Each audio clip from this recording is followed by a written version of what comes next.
ఈ వీడియో చివరిదాకా అయితే చూడండి, మాకైతే ఏం జరిగిందో చెప్తాను. ఈ రోజు ఏకాదశి అని మనమైతే టెంపుల్ దగ్గరికి అయితే వచ్చేసాం. ఈ ప్లేస్ గాని మీరు ముందుగానే చూస్తుంటే ఒకసారి అయితే కామెంట్ చేయండి. ఇంకా అలా అయితే లోపలికైతే వెళ్ళిపోతున్నాం.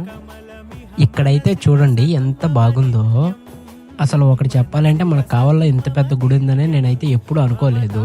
ఫర్ ద ఫస్ట్ టైం అయితే ఈ టెంపుల్ అయితే నేను చూస్తున్నాను. ఈ టెంపుల్ ఎక్కడ ఉందో అయితే మీరైతే ఖచ్చితంగా కామెంట్ అయితే చేయండి. అక్కడ చూడండి స్వామివారిని ఎంత బాగా అలంకరించారో. ఇంకా అలా అయితే దర్శనం దగ్గరికి అయితే వెళ్ళిపోయాం. ఇంకా దర్శనం క్యూలో అయితే వెళ్తున్నాం.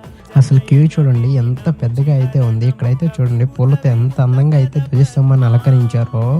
చాలా అందంగా అయితే ఉంది. నాకైతే మనసుకు చాలా అందంగా అయితే అనిపించింది. ఇంకా అలా అయితే శ్రీ వెంకటేశ్వర స్వామి వారి దర్శనం అయితే జరిగిపోయింది. ఇంకా అలా అయితే మనమైతే రిటర్న్ అయితే అయిపోయాం. ఇక్కడైతే ఎవరో పెట్రోల్ లేదని వెళ్తుంటే వాళ్ళకైతే హెల్ప్ చేయడానికి వెళ్ళాము.